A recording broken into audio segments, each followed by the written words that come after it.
Oh, ini tadi.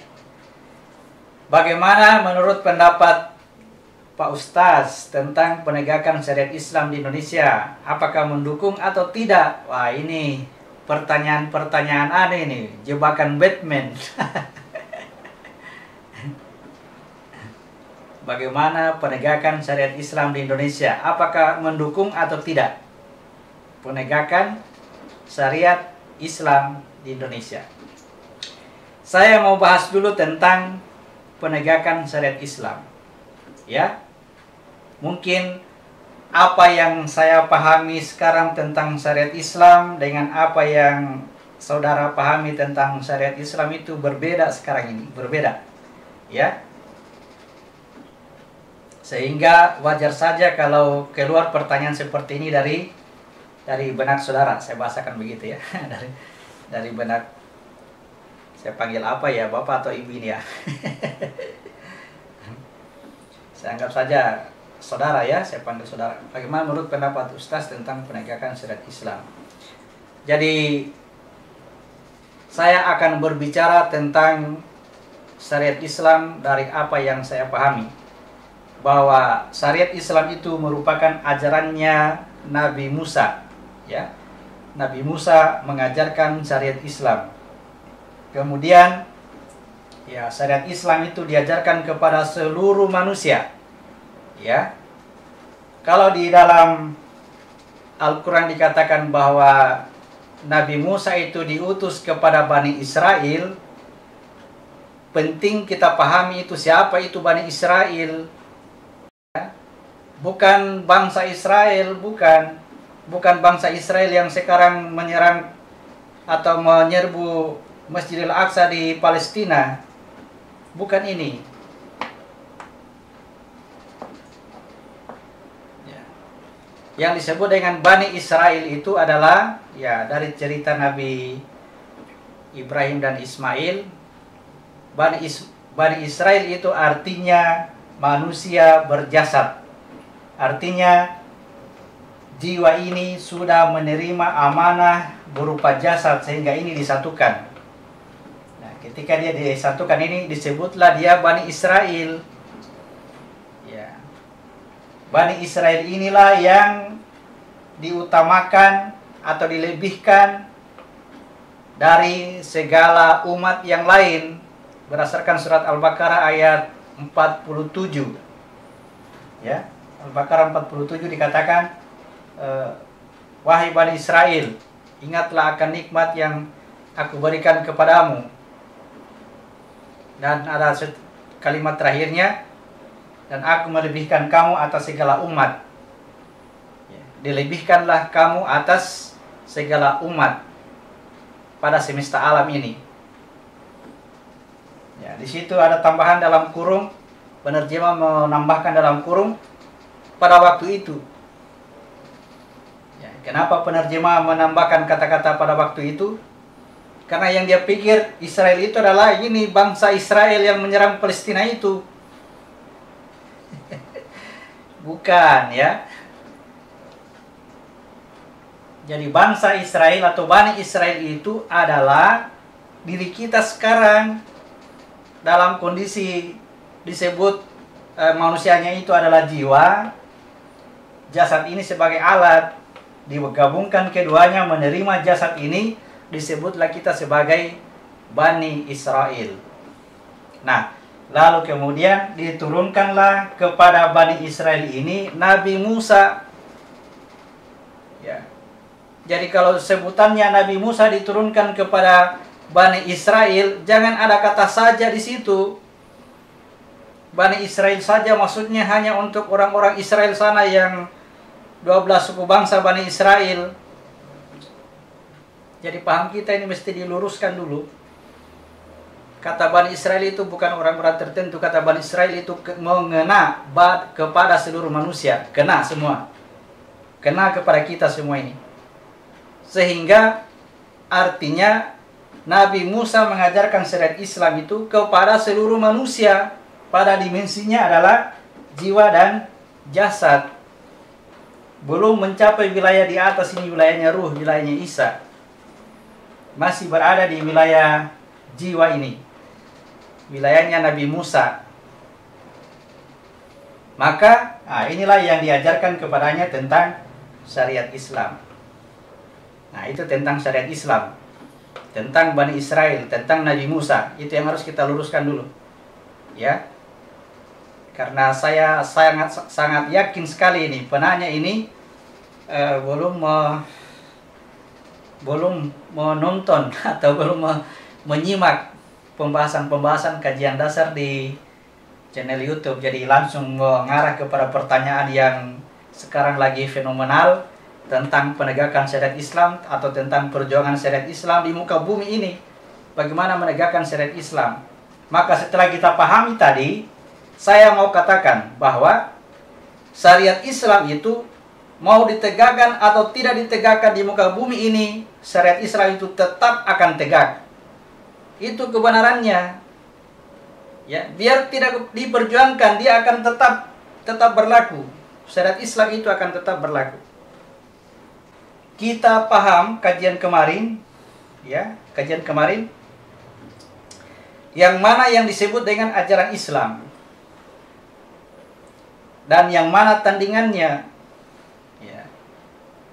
Kita lihat pada proses penciptaan diri kita, pada jiwa kita ini ada dua macam bisikan.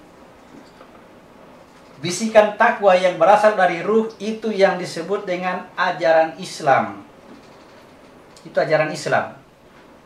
Sejak manusia pertama sampai manusia terakhir nanti, terhadap jiwanya itu memiliki dua bisikan. Yang pertama bisikan takwa, dan bisikan takwa ini adalah ajaran Islam. Jadi ajaran Islam itu ada sejak manusia dilahirkan, dan itulah fitrahnya. Kullu mauludin yuladuna alal fitrah. Setiap anak manusia itu terlahir dalam keadaan fitrah. Ya. Apa itu fitrah? Ad-din. Ad-din adalah fitrat Allah alladzi fataran nasa 'alaiha. Fitrah Allah yang telah menciptakan manusia menurut fitrah itu. Ya. Jadi bisikan takwa pada setiap anak manusia itu, itulah fitrahnya. Ya. Lalu kemudian apa saingannya? Apa lawannya? Lawannya adalah bisikan fasik. Dari mana bisikan fasik? Dari jasadnya. Ada apa dengan jasad? Pada jasad ini ada kekuatan besar, namanya kekuatan hawa nafsu. Dari mana kekuatan hawa nafsu itu? Dari proses penciptaannya jasad. Ketika jasad akan diciptakan, dia harus menggunakan kekuatan hawa nafsu. Ibu dan bapak nanti yang akan melahirkan jasad ini, ketika akan menciptakan jasad, ketika akan membuat jasad, mereka harus menggunakan hawa nafsu. Kalau tidak akan terjadi penciptaannya jasad. Harus ada hawa nafsu yang sangat kuat. Nah, olehnya itu jasad inilah di dalamnya ada kekuatan besar, kekuatan hawa nafsu, dan inilah yang menjadi tandingan terhadap ajaran Islam. Nah, sekarang bagaimana dengan syariat Islam, hukum-hukum Islam? Sebutlah yang paling sering kita ucapkan, yang paling sering kita kenal. Misalkan, barang siapa yang mencuri, maka hukum Islam mengatakan dia harus dipotong tangannya. Yang mencuri, potong tangan. Nah, ajaran syariat Islam mengatakan bahwa kalau kita di dunia ini, jasad kita ini, tangan kita ini, kita gunakan untuk mencuri dan sejenisnya, mengambil hak-hak orang lain tanpa izin, ya, menggunakan tangan kita ini pada hal-hal yang buruk, itu identiknya. Maka kelak di akhirat nanti jasad kita akan diganti dengan jasad yang lain, dan jasad yang lain itu tangannya terpotong. Itulah yang disebut syariat Islam, bahwa barang siapa yang mencuri, maka potonglah kedua tangannya. Ini pasti berlaku, pasti tegak, karena ini hukum Allah, pasti benar. Siapa yang mencuri di dunia ini lalu kemudian dia tidak bertobat, maka di akhirat nanti dia akan mendapatkan dirinya itu terbangkit atau terbangun dari tidurnya, lalu kemudian melihat dirinya tangannya hilang, ya, tangannya terpotong. Itu hukum Islam, itu syariat Islam, pasti tegak. Meskipun di dunia ini tidak ditegakkan, meskipun di muka bumi ini tidak ditegakkan. Jadi bagaimana dengan penegakan syariat Islam di muka bumi ini, bahwa yang mencuri itu akan dipotong tangannya oleh negara, oleh ahli hukum? Saya katakan itu bukan syariat Islam. Itu namanya hukum konvensional, hukum kesepakatan. Kita berada dalam sebuah negara, lalu negara membuat aturan hukum bahwa barang siapa yang mencuri akan dipotong tangannya. Nah, itu bukan syariat Islam, tapi hukum konvensi negara. Artinya ada di negara lain yang melakukan hukum yang berbeda dengan ini. Kenapa? Karena kesepakatannya berbeda. Mereka bersepakat bahwa siapa yang mencuri ditembak mati, atau siapa yang mencuri digantung. Tidak ada masalah, karena itu konvensi, kesepakatan dari warga masyarakat, sehingga siapa yang mencuri lalu kemudian ditembak, yang menghukum dia itu adalah negara, bukan orang per orang. Siapa yang mencuri ini lalu kemudian tidak bertobat sebelum dia mati, maka dia akan dibangkitkan dalam keadaan tangannya terpotong. Itu syariat Islam.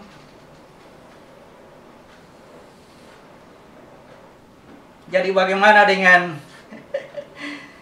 menurut pendapat Ustaz tentang penegakan syariat Islam di Indonesia? Apakah mendukung atau tidak? Saya mau bahasakan tentang apa ini, mendukung atau tidak, bagaimana kira-kira ini, ya.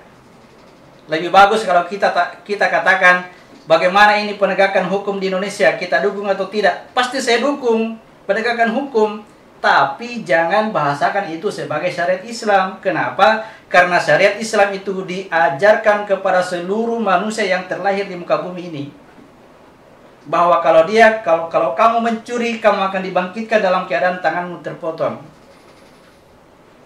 Ya.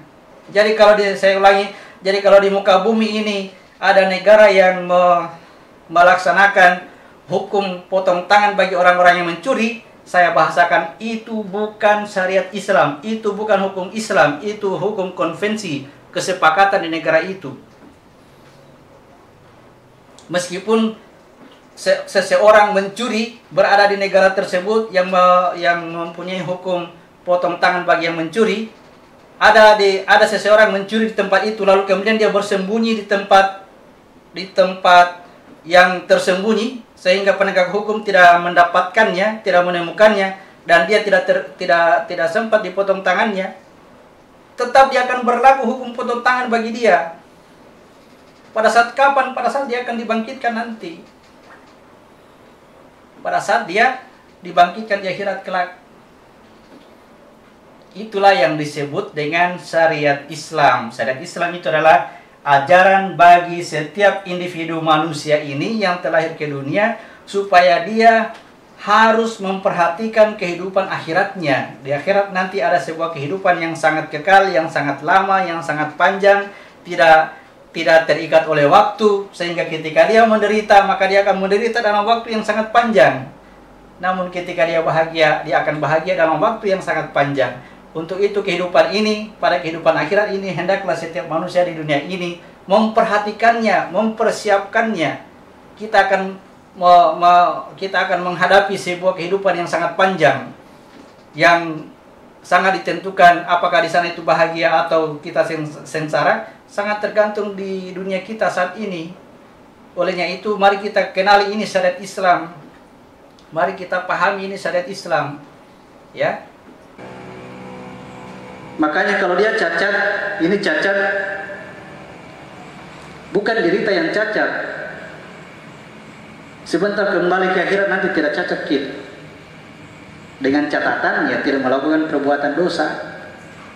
Karena siapa yang melakukan perbuatan dosa di sini, siapa yang mencuri di sini, mencuri dibangkitkan dalam keadaan tangan terpotong. Itu namanya hukum Islam. Ya. Perhatikan hukum Islam. Barang siapa yang mencuri di sini, di dunia ini, lalu tidak bertobat sebelum matinya, ditangkap polisi atau tidak, biar bersembunyi di dalam benteng yang kuat, lalu dia tidak bertobat, maka akan dibangkitkan dalam keadaan tangan terpotong. Itu hukum Islam, pasti benar, tidak diragukan, pasti terlaksana.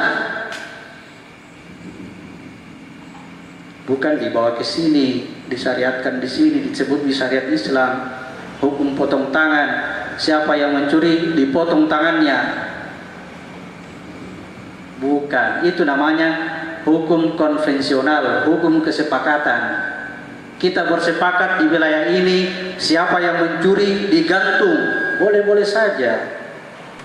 Siapa yang mencuri tembak mati dia, pasti efek jerah itu. Perlakukan syariat Islam, tidak begitu syariat Islam. Syariat Islam itu diajarkan ke semua orang. Nah, jangan kau mencuri. Kalau kau mencuri, bahaya ki nanti di akhirat ki, ya. Kita pikir di sini enak-enak punya tangan, di akhirat begitu bangkit tidak ada tanganmu, hilang. Kesakitan gitu, penderitaan ki, neraka namanya.